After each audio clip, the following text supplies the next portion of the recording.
everyone, and welcome back. I'm very excited to share with you two of the things that I have been dreading the most, and that is fertilizing every single weekend and those dreaded June bugs that come this time of year, munching on all of my dahlias or zinnias or any other summer crops that I have going on in the garden.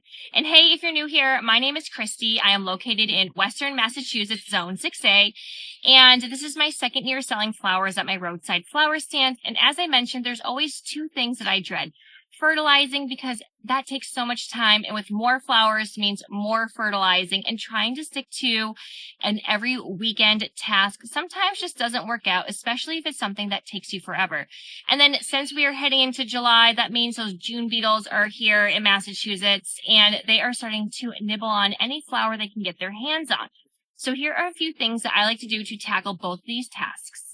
This season, I made an investment and I purchased myself a backpack sprayer. Not only is it amazing because I can fertilize so many things all at once, but it's also an electric one. So all I have to do is charge battery, pop it in, get my fertilizer and water in there, get the sprayer hose ready to go, pop it on my back, and start spraying around. Now, this is not a paid promotion. I did invest in this. I purchased it off of Amazon. If you would like to look at this backpack sprayer, go ahead and check out my Amazon storefront. I promise you will not regret it, because one thing I didn't like doing was fertilizing. I try and fertilize every single weekend, and last year I literally would just fill up a watering can or two, put in whatever fertilizer I needed, add my water, and walk around and hand water everything, and it took over an hour, and sometimes I would just say, heck with this, I am not doing it. And then this year, I had that same exact thing. I was doing great fertilizing all of my seedlings when they were in trays. When it came time to planting them out, I did put some fertilizer and worm castings into the ground. And then I just really didn't want to go and hand water everything. And I can tell that some of my spring crops really struggled in my dahlias once I started planting them in. And I kind of just lacked in the fertilizing department. And then I was like, okay, we need to change something. So I invested in a backpack sprayer, and it has been such a game changer. One of the biggest benefits of using the backpack sprayer is I'm not just watering the soil, I'm actually putting the fertilizer onto the leaves of, say, my dahlias and my zinnias, and I am feeding the plants through their leaves. This is called foliar feeding, and the plants are able to absorb certain nutrients directly through their foliage. So instead of trying and only relying on the roots to take everything up from the soil, the leaves can also absorb the nutrients more quickly, which can be especially helpful during periods of rapid growth. I still make sure that the fertilizer reaches the base of the plants and the roots, but as I'm spraying, I'm coating the foliage too, so that the plants are getting the best of both worlds. So as I mentioned, when I would just go around with my watering can, I was trying just to get the soil, and I would just waste so much of the water and puddling by their roots. And then sometimes I feel like we would get a rainstorm, and then I wasn't sure if it just washed everything away. So going back and forth and walking back and forth and filling the can just got really old really quick. So by using this backpack sprayer, I am able to go directly onto the leaves, which is great, and it dries rather quickly.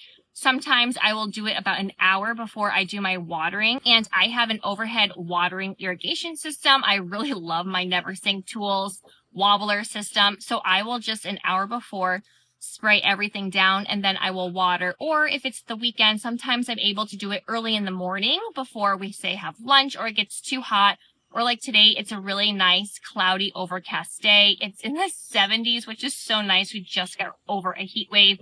So I was able to do it at 10 o'clock this morning, and then I will do all of my watering later this afternoon. So filling up the backpack sprayer is quite simple. You have different nozzle heads. I choose the one that either has 2 or 3 different points where it will come out. It just covers more ground quickly. And as I mentioned before, it is electric. So all I have to do is hold down the handle, and it continuously sprays. When it comes time to fertilizing, there's so many different options.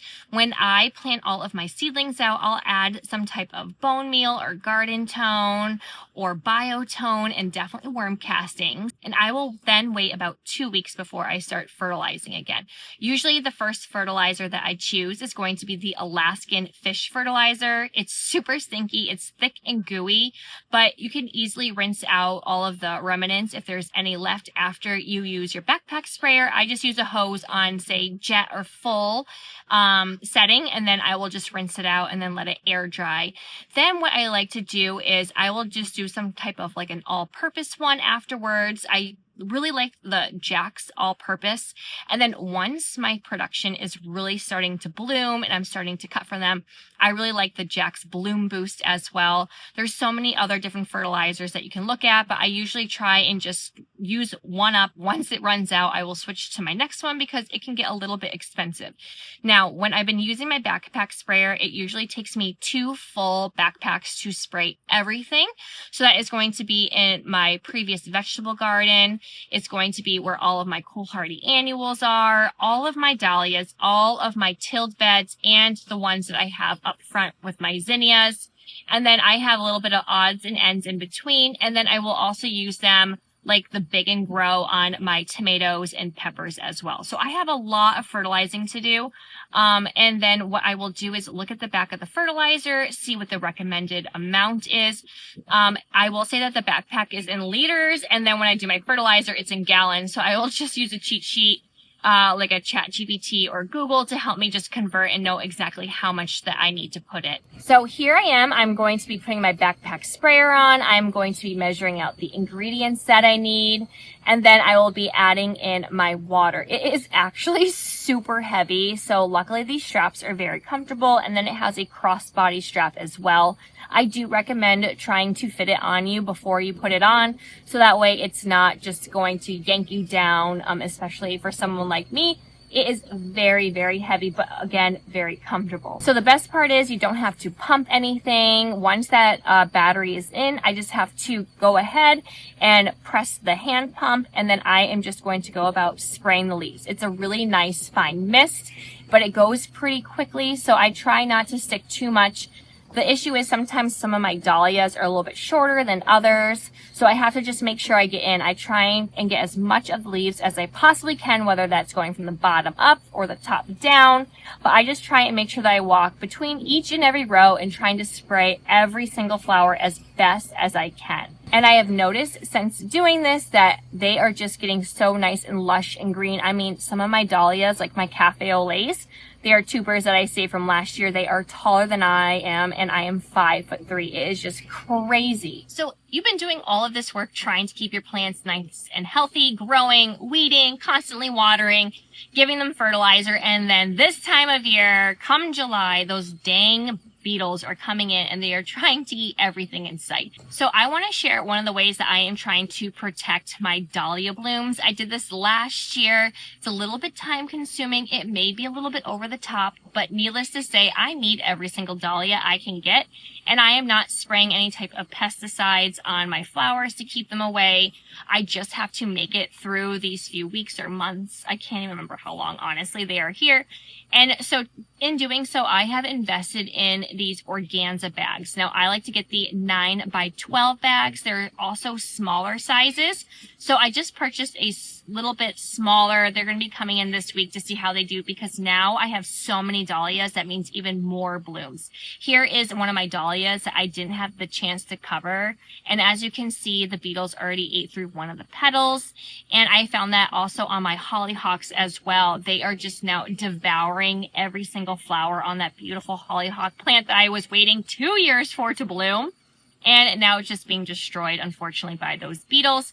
So needless to say, you're doing all this work, and maybe you need to just invest in something that might help you just to get over that little hump until they are gone. So unfortunately, these bugs, they like to crawl inside the flower even before it opens. They'll start chewing up the petals, and it's just very frustrating because you work so hard for this beautiful flower to bloom, and then here they come in and they just start damaged and eating them up and munching on.